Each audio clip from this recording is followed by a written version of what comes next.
Assalamualaikum warahmatullahi wabarakatuh. Hari ini kita akan coba melanjutkan ke modul 3, yaitu berkaitan dengan siklus pembelian, penggunaan, dan pembayaran utang usaha. Jadi ada tiga akun yang akan kita pelajari pada hari ini, yaitu berkaitan dengan pembelian. Pembelian berarti berhubungan dengan persediaan.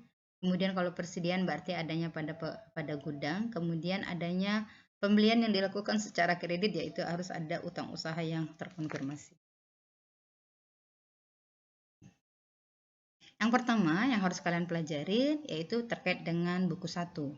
Data yang terjadi pada buku 1 itu tercantum terkait dengan internal control questionnaire pada halaman 76 dan 87.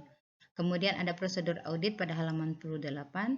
Kemudian data yang diperlukan mulai dari buku besar persediaan, hasil perhitungan fisik yang sudah dilakukan oleh perusahaan, catatan atas selisih perhitungan fisik yang sudah dilakukan, buku besar utang usaha, kemudian kalau pembelian berarti berhubungan dengan PPN masukan, kemudian adanya konfirmasi utang usaha yang dilakukan, lakukan compliance test terkait dengan uji visa transaksi dan uji transaksi atas pembelian yang ada, kemudian adanya dokumen-dokumen pendukung pada halaman 96 dan 113. Selanjutnya, kita akan pahami kertas kerja yang ada pada modul 3. Yang pertama, mulai dari internal control questionnaire, yaitu penyajian atau penjabaran dari prosedur-prosedur yang sudah dijalankan atas akun-akun yang sudah ditentukan, mulai dari persediaan, pembelian, PPN masukan, dan adanya perhitungan utang usaha. Kemudian dilengkapi dengan top schedule persediaan. Ya, persediaan di sini ada 4. Pertama adalah barang jadi, kemudian persediaan dalam proses, kemudian persediaan bahan baku, dan persediaan bahan penolong. Dari keempat akun persediaan ini tentunya yang akan kita teliti terlebih dahulu perhitungan fisik antara persediaan yang ada dengan kartu stok yang ada. Selanjutnya terkait dengan utang usaha. Yang pertama yang harus kalian pelajarin adalah minta daftar utang usaha dari perusahaan. Kemudian setelah daftar ada, maka akan dilakukan prosedur konfirmasi untuk menentukan penyajian atas saldo atas utang usaha yang ada pada PT Sugus. Kemudian dari daftar konfirmasi yang ada, kalian akan membuat ringkasan hasil konfirmasi dari jawaban atas hasil konfirmasi yang tersaji, yaitu pada halaman 64 dan 72. Selanjutnya ada kertas kerja beban pokok penjualan. Ya, kemudian ada compliance test atas pembelian dan uji transaksi atas pembelian. Yang pertama, yang akan kalian lakukan adalah melakukan pengisian atas kertas kerja ICQ. Pemahaman atas kerja ICQ ini tentunya kalian harus pahamin dulu kertas kerja yang tersaji pada buku 2, mulai dari indeks F sampai dengan TUC. Indeks F adalah kertas kerja persediaan, indeks M adalah kertas kerja untuk utang usaha, kemudian ada kertas kerja konfirmasi, kemudian ada kertas kerja uji visa batas TUC, kemudian ada uji transaksi pembelian pada PL 2.1. Ya, berikut adalah contoh kuesioner. Ya, dari data yang ada untuk meyakini nilai persediaan, maka harus pahamin dulu kertas kerja FF1. Kertas kerja FF1 ini adalah kertas kerja hasil perhitungan fisik antara barang yang ada di gudang atau kartu stok dengan laporan keuangan. Penyajian ini tentunya harus ada buat berita acaranya. Berita acaranya tersaji pada halaman 58 buku 2 dengan kertas kerja FF1. Kemudian, contoh berikutnya adalah prosedur audit untuk utang usaha. Utang usaha, selain sudah kita mendapatkan daftar utang usaha yang ada, tentunya akan kita lakukan konfirmasi. Konfirmasi ini ada di kertas kerja MM1. Kertas kerja MM1 adalah kertas kerja daftar konfirmasi yang dilakukan oleh auditor kepada vendor PT Sugus. Daftar konfirmasi ini dilayangkan oleh auditor melalui PT Sugus untuk mengetahui saldo dari utang usaha yang ada pada laporan keuangannya PT Sugus.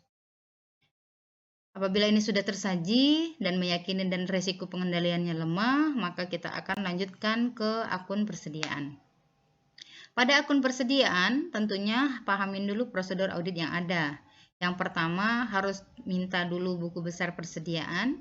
Buku besar persediaan itu tersaji pada halaman 90 dan 91 buku 1. Kemudian melakukan hasil stok opnam. Stok opnam itu dilakukan pada PT Sugus 1 Januari 2019. Kemudian dengan melakukan membuat berita acara hasil perhitungan fisik. Kemudian yang terakhir adalah melakukan penyesuaian dari perbedaan hasil fisik dengan laporan yang ada. Nah, diketahui bahwa hasil perhitungan fisik sebagai berikut. Ada beberapa bahan yang memiliki perbedaan antara kartu dengan hasil fisik yang ada. Yang pertama polipinil, ya, tercatat 1650, kemudian pas waktu menghitung perhitungan fisik ada 1560. Dikonfirmasi bahwa barang tersebut hilang atau dicuri. Kemudian PS, bahan baku PS tercatatnya 2350. Setelah kita melakukan perhitungan fisik 2850. Ternyata pembelian dari PT Lita belum melakukan pengiriman atas faktur yang ada. Selanjutnya bahan penolong, yaitu karton box 52.580 dan tersaji pada laporan atau kartu itu 62.580, selisih Rp10.000. Rp10.000 ini karena karton boxnya rusak, cacat karena terendam banjir. Kemudian Rukopin SP500. Rukopin SP500 tersajinya 37.500, kemudian setelah dilakukan perhitungan fisik 39.500. Ada selisih 2.000 sana. Ternyata selisih ini adalah konsinyasi. Dari perbedaan-perbedaan yang ada ini, maka akan kita lakukan perhitungan penyesuaiannya sebagai berikut. Yang pertama, untuk polipinil tersaji 90 kg dengan harga satuan sebesar Rp15.000, maka polipinil ini dianggap sebagai beban karena sudah dicuri sama pihak lain. Maka penyajian dari kehilangan atas polipinil yang ada, beban produksi tak langsung lainnya pada persediaan bahan baku polipinil. Nilainya Rp1.350.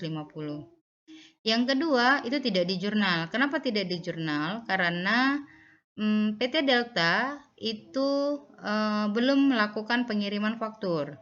Jadi asumsinya dikatakan di sana bahwa kalau barang faktur belum dikirimkan, berarti otomatis barangnya belum sampai ke gudang. Karena kebijakan akuntansinya adalah FOB destination, maka tidak boleh diakuinya adanya pembelian yang ada karena barangnya belum sampai ke tempat. Yang ketiga, itu berkaitan dengan bahan penolong. Ada karton box di sana. Karton box di sana rusak karena terendam banjir. Berarti ada beban produksi yang hilang, yang bertambah pada saat kehilangan karton box yang ada. Jadi jurnalnya adalah beban produksi tak langsung pada persediaan bahan lainnya. Kemudian untuk Rukopin SP500 adanya SP1000 adanya promosi yang dilakukan oleh PT Sugus. Jadi harus terakui beban promosi pada persediaan dengan PPN. Kemudian yang terakhir ada laporan batch yang terkait dengan belum dibayarkannya upah terkait dengan pengolahan barang jadi yang ada. Jadi upah langsung pada hutang biaya terkait dengan upah Rp15 juta. Kemudian ada barang dalam proses pada persediaan barang dalam proses dengan beban tenaga kerja tidak langsung. Oke, terima kasih untuk hari ini. Semoga bisa dipahamin. Kita lanjut lagi minggu depan dengan akun utang usaha. Wassalamualaikum warahmatullahi wabarakatuh.